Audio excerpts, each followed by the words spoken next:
কোথায়? প্লিজ আসেন। বাজার মোড়ের অবস্থা, সরিষাটি মোড়ের অবস্থা খুব খারাপ।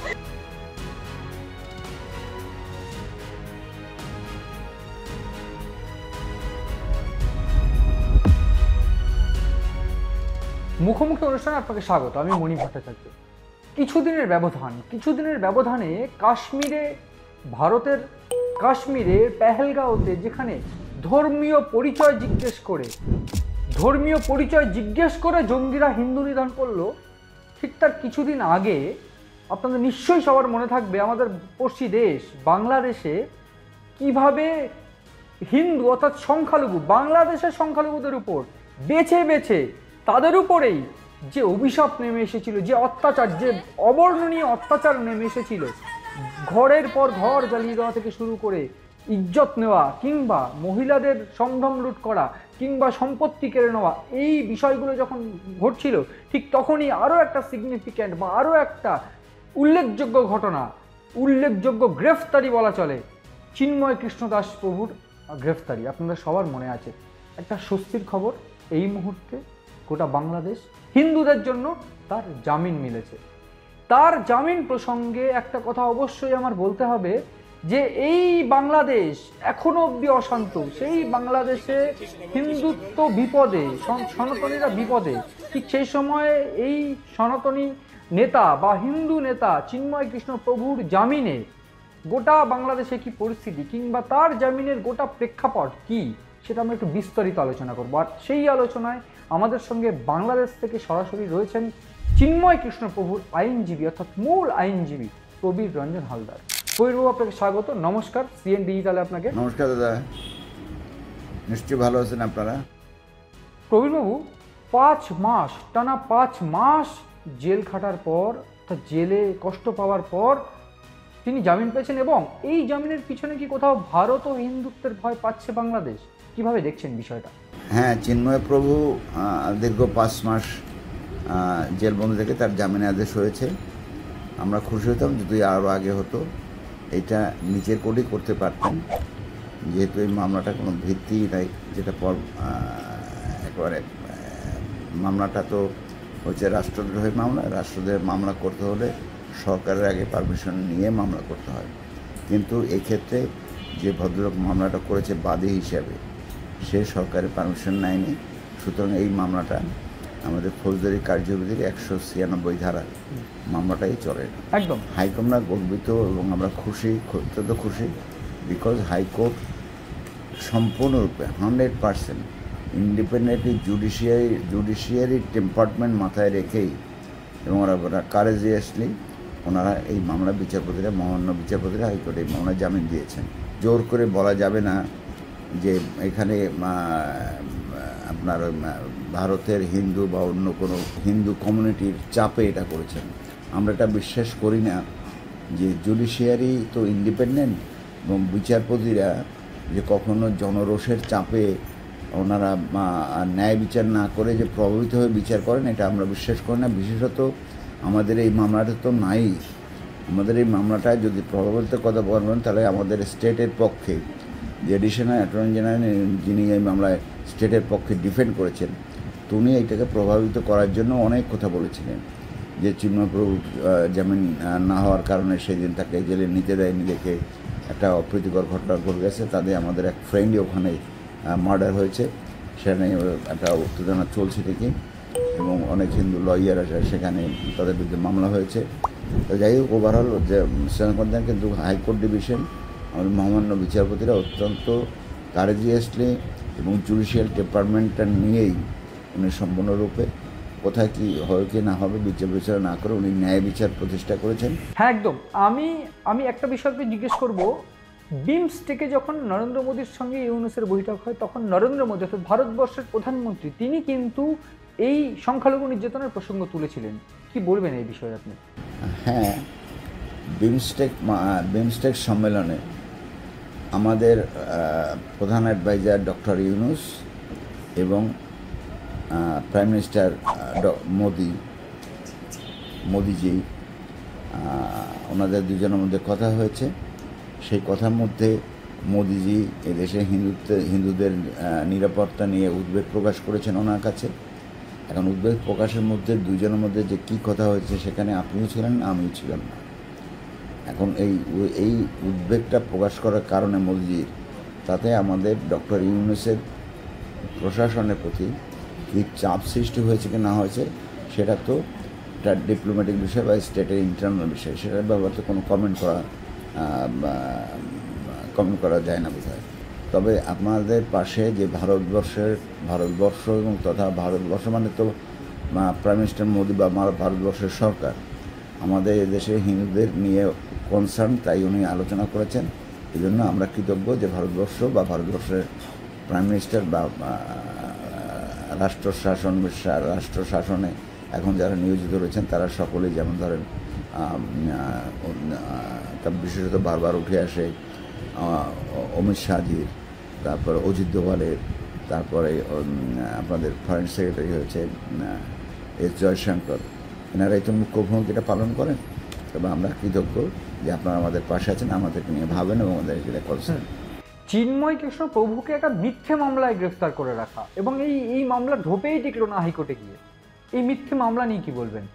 মানে হ্যাঁ, যেটা বলছেন চিন্ময় প্রভুর একটা ভিত্তিহীন মামলায় বন্দি রেখেছে, কথা তো সত্যি।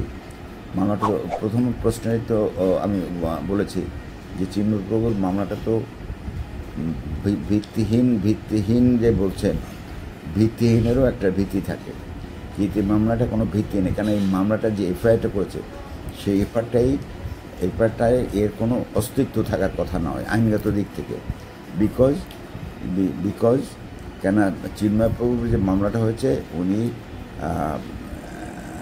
হিন্দুদের নিয়ে তাদের অধিকারের কথা বলতে গিয়ে বিভিন্ন জনসংঘ, তাতে এই প্রথমবার বাংলাদেশেই যে হিন্দু সম্প্রদায়ের লোকরা স্বতঃস্ফূর্তভাবে ওনার পিছনে দাঁড়িয়েছিল এবং ওনাকে সমর্থন দেওয়ার জন্যে হাজার লক্ষ মানুষ ওনার সমস্ত মিটিংয়ে অ্যাপিয়ার হয়েছেন।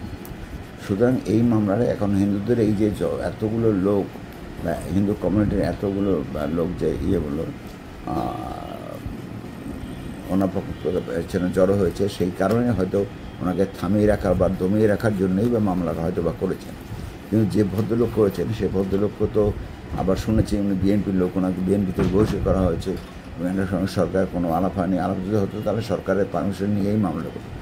এফআইআরের মধ্যে থ্রুআউট দি এফআইআর কোথাও বলা নাই যে সরকারের অনুমতি নিয়ে বা মামলাটা নিয়ে বা সরকারের সমর্থন স্পেসিফিক অর্ডার নিয়ে উনি মামলাটা করছে। সুতরাং এই মামলাটা 196 ধারায় যেটা আছে যে উইথ দি আমার তো বইটার কাছে নেই, সেটা বলা হয়েছে যে সরকারের অনুমতি বা সরকারের আদেশ অথবা সরকারের দ্বারা নিয়োজিত কোনো ব্যক্তির আদেশ দ্বারা এই মামলাটা করতে হবে। তো এই যা কিছু নাই ওনার কাছে, সুতরাং এফআইআরের কোনো ভিত্তি নেই, এটা মামলার কোনো ভিত্তিই নেই, সম্পূর্ণ জিরো মানে জিরো। এবং এই মামলাটা দেখি জামিনটা শেষ হবে এই মামলাটা অ্যাবসোলিউটলি কোয়াশেবল মামলা, এবং এটা কোয়াশ করার জন্য যদি ওনারা চান তাহলে আমি দেখব।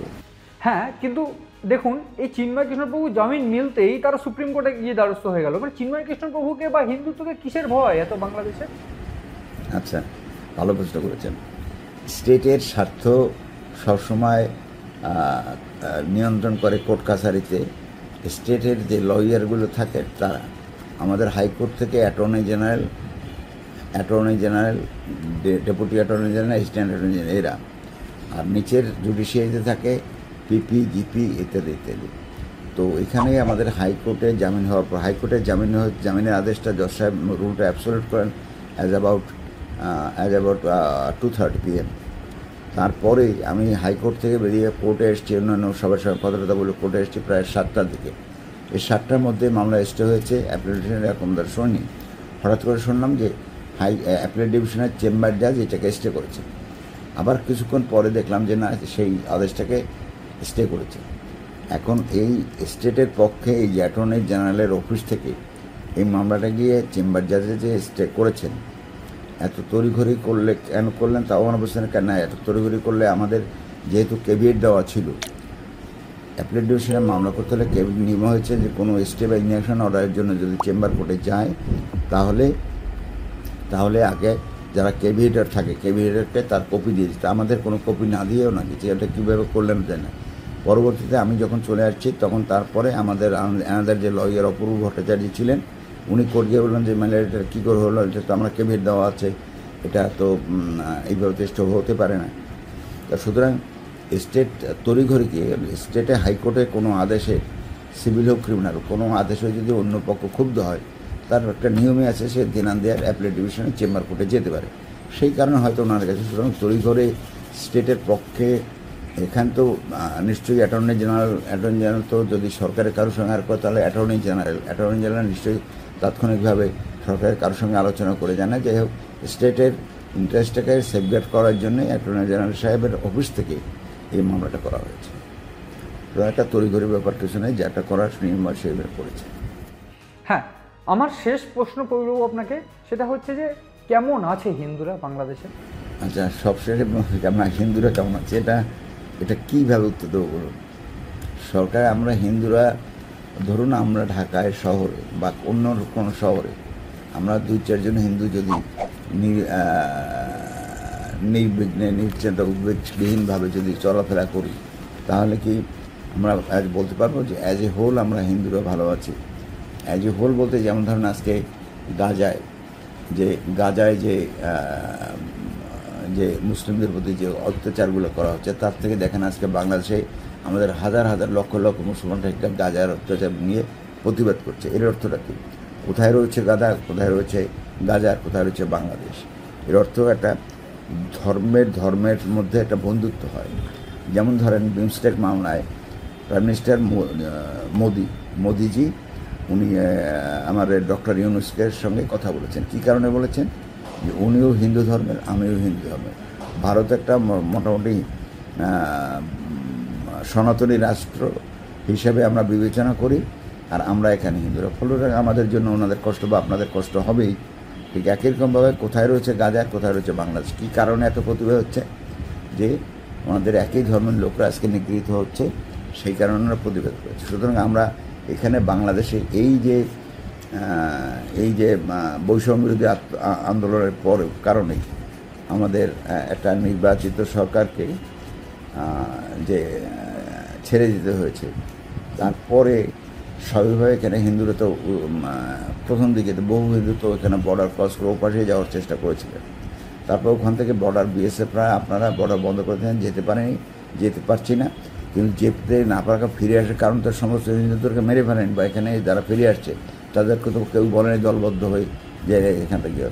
তবে একটা জিনিস এটা করতে হবে, আমাদের যে গত দুর্গাপুজোটা গেল, সেই দুর্গাপূজার সময় বিভিন্ন মন্দিরের জামাতের লোকরা তারা মন্দির টন্দির পাহারা দিয়েছে, কথা গ্রামগঞ্জের সব জায়গায় তাই। তো সেই দিক থেকে অ্যাজ এ হোল হিন্দুরা যে আমরা ভালো আছি এটাও বলতে পারবো না, শুধু মন্দির পাহারা দেওয়ার কারণে আমরা অ্যাজ এ হোল এটা বলতে পারবো না যেন আমরা এখানে খুব অত্যাচারিত হয়ে গেছে। আমরা যে কী অবস্থায় আছি, কেন আজকে রাষ্ট্রের সংস্কারের কার্যক্রম চলছে, তাতে আমাদের সংবিধানের সংস্কার করবে এই জন্য কমিটি করে। সংবিধানে তো একটা দেশের তাদের নাগরিকদের অধিকার নিশ্চিত হয়। এখন সেই অধিকারটা কীভাবে নিশ্চিত করবেন? যেমন আগের সংবিধানে ছিল সব রাষ্ট্রের সিটিজেনদের মধ্যে কোনো ভেদাভেদ থাকবে না ইত্যাদি, যদিও আমাদের সেখানে কনস্টিটিউশনে ছিল রাষ্ট্রধর্ম ইসলাম বা বিসমিল্লাহ কিন্তু তারপরেও এটাও বলা ছিল যে সকল ধর্মের লোকরা তারা সমানভাবে ধর্ম পালন করবে এবং রাষ্ট্র সেটা নিশ্চিত করবে। এখন এই সংস্কার করে কনস্টিটিউশন সংস্কার করে কোন দিকে যাবে কি যাবে না, কী করবেন কী করবেন সেটা না পর্যন্ত এবং এখন পর্যন্ত হয়নি। সুতরাং আমরা বলতে পারবো না যে বাংলাদেশের হিন্দুরা অ্যাজ এ হোল খুব সুখে শান্তিতে আছে, অ্যাজ এ হোল খুব অন্যায় অত্যাচারের মধ্যে আছে, এটাও বলা যাবে না, মোটামুটি আছে। এখন আমরা সামনে যে দিনটা যায় সেটা ভালো যায় এইটাই বলা যায়, সামনে ভবিষ্যৎ আরও ভালো দিনের জন্য মানুষ আশা করে, আমরাও সেইভাবে আশা করে বুক বেঁধে আছি আর আপনাদের দিকে তাকিয়ে আছি। একদম। কবিরবাবু, আপনাকে অসংখ্য ধন্যবাদ, ভালো থাকবেন, সময় দেওয়ার জন্য। নমস্কার। সব শেষে আমি এটাই বলবো, চিন্ময় কৃষ্ণ দাস বিনা বিচারে যে জেলের অন্তরালে ছিল তিনি বিচার পাক, সঠিক বিচার পাক, এবং সমস্ত অত্যাচার যেটা সংখ্যালঘুদের উপর বাংলাদেশে হচ্ছে বন্ধ হোক, এবং সংখ্যালঘুরা সুখে শান্তিতে থাকুক যেমন ভারতের সংখ্যালঘুরা শান্তিতে আছে। ধন্যবাদ।